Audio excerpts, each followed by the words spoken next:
Hi everybody, this is Jennifer Ozuna with Lazy Keto Living.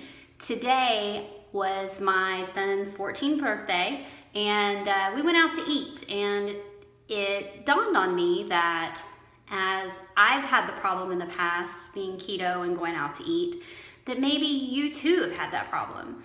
How do you know if you're really eating keto or not? And so one of the things that I did in order to verify that, because I'm a very data-driven person, I like numbers. I like to know whether or not what I'm putting in my body is in line with my diet or not. Some people don't feel that need, but I do. And so one of the things that I did was I bought myself a Keto Mojo. Now, this is a Keto Mojo. It reads your glucose and your ketones by blood. It comes with this little lancet device. You put the lancets in here, and then this part will prick your finger. And then you use the strips, the ketone test strips here, and the glucose test strips in the Keto Mojo, and they allow you to test both your glucose and your ketones. Now, I will say that the glucose strips are so much cheaper than the ketone strips. And so for myself, because I don't like to spend a whole lot of money, I don't test my ketones every time I test. I figure if my glucose level is low and I'm eating as best I can and staying in ketosis normally, that I probably don't need to test this as often, and so it makes these last a lot longer. These are very, very inexpensive. The other thing that you need to buy, and these you can buy generic, are the little lancets that go into your Keto Mojo in order to prick your finger. Now, at first, the idea of pricking my finger seemed really odd. Like, why would I do this? But once I did it, I've gotten used to it. And I don't do it every day. This is something that I might do it once every week, maybe every 2 or 3 weeks. What I've started doing is when I go out to eat and I'm not sure, I will test myself prior and then I'll test myself afterwards. And then if I'm high, then I know then, or if my numbers are high, I shouldn't say if I'm high. If my numbers are high, then I know that I need to avoid that food, even though I thought I was doing right. So, and know that I personally don't go out of my way to try to eat things that I think are maybe not keto on purpose. Like, I try to stick to the diet. Again, I'll reiterate, lazy keto is not lazy on ingredients. It's just not tracking. So anyway, what I wanted to do is I used this prior to going and eating this morning at Rosa's Tortilla Factory. My son had his birthday and he wanted to go eat there with the family. So that's what we did. And I tested myself prior to going. When I was at Rosa's, I ate a mixed chicken and beef fajita plate. I had sour cream. I had salsa, I had guacamole, all the vegetables, which included some onions and peppers, and then the meat. So should be a relatively keto meal. I know you're hoping that the sour cream is not like a low-fat sour cream, it's a full-fat sour cream. And I kind of assume that probably most places use a full-fat just because I think it's cheaper. And restaurants are going to be looking at costs, but I don't know for sure. I'm just doing the best I can. And I figure as long as I'm doing the best I can, I'm going to hit the mark 90% of the time or more. So, and so far I've stayed in ketosis. So that all aside, let's try this out. So previously I washed my hands. I do use these little wipes to do my fingers one more time. Although I've been told and I've read that that doesn't make a whole lot of difference. So we'll see, who knows. So the way that the Keto Mojo works is first I'm gonna test my ketones. Now it's been probably 2 or 3 hours since I ate. So I don't know how that affects things, and we'll have to see. But the way this works is your little test strip looks like this. And this top portion, that's where your blood's gonna go. This part is what goes into the machine. And here's your Keto Mojo. And when I insert this, let's see if I can do this without messing it up here. It's gonna automatically come on.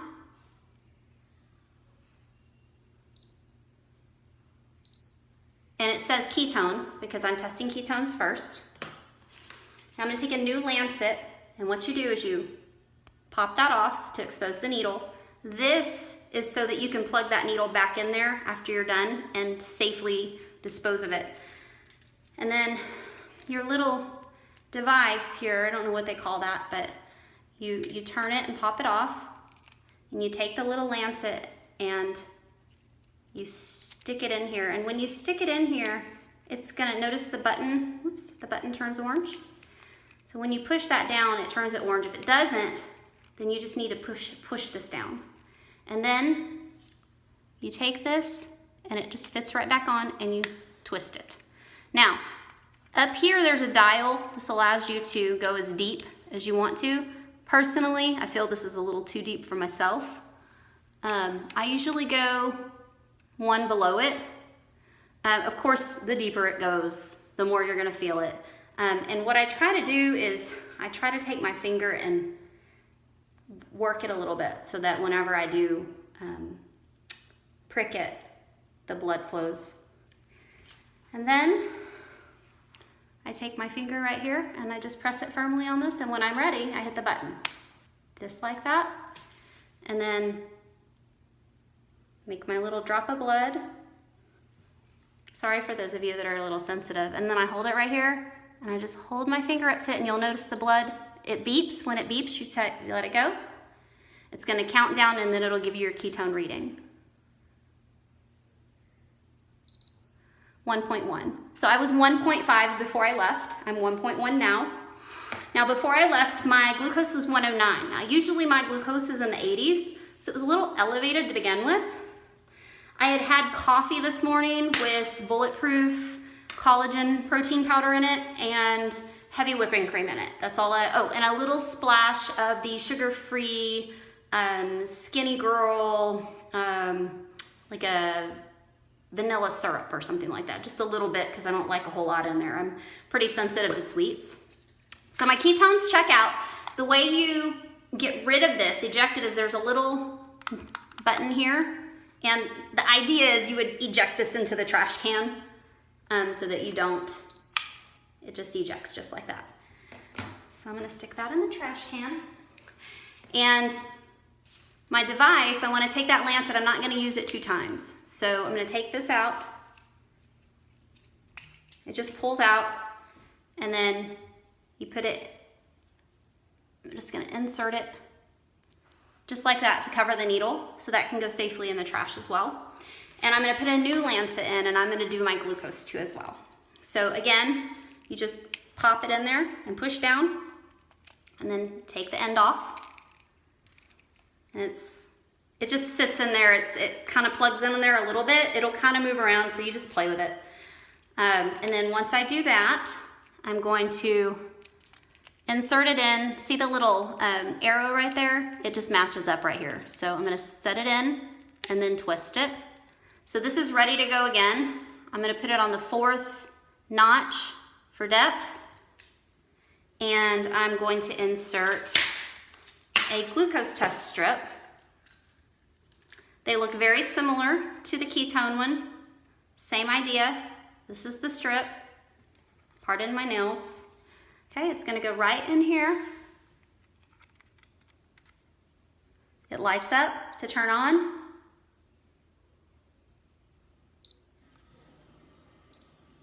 And it says GEN. I don't recall what that means. I just know that when I don't see ketones, I know I'm doing glucose. So once again, I'm gonna try to pinch my finger down and get some blood flow to it. That last one worked pretty well. You might wanna switch fingers. I'm all right.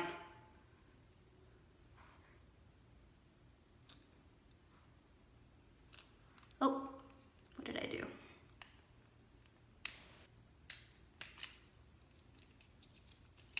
It popped up for whatever reason, so let's try that again. Okay, here we go. Oh, got me. And make my little,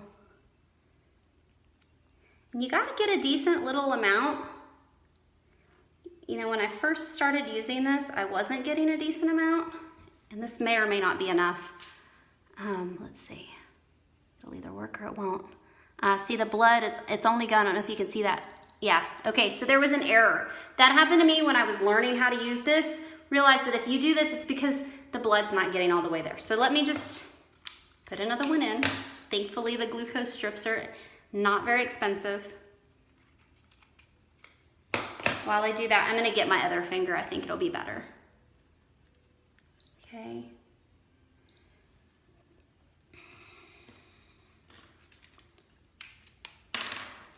And this, you know, when I first got this thing, I didn't have anybody to show me how to do this, and I do not have a healthcare background, so I was learning, and it comes with a certain number of test strips, and I went through almost every test strip trying to make this thing work.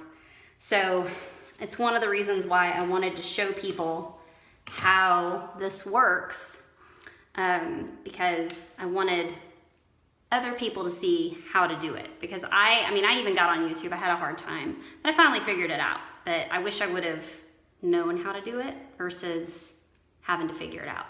All right, so here we go. Oh, there we go. That's much better. All right, so here we go. You just touch it and it'll go. And when it starts counting down, you can pull away. Let's see how high this is. Oh, it went down, 95. So it looks like most likely my meal was good.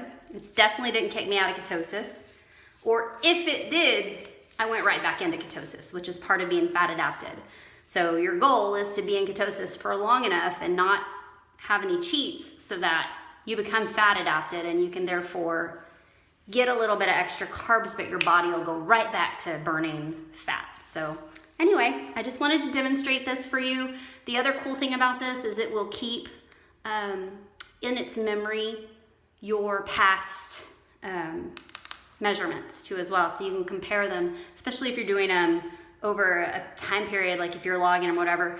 I don't remember how many it keeps in there, but you can do several of them and then you can go back and look at them and log them all down or whatever. So anyway, I hope that this has been informative. I am an Amazon affiliate. I do carry Keto Mojos in my favorites page, and I really do love this product. It's something that it's been very useful because I can go out to eat and know whether or not I'm eating something that's not on my diet. Because a lot of the times you don't know what they're putting in the food because they're making it. So this is one of those products. It's, you know, I think it runs about 60 bucks. The glucose strips, I can't remember the price of them.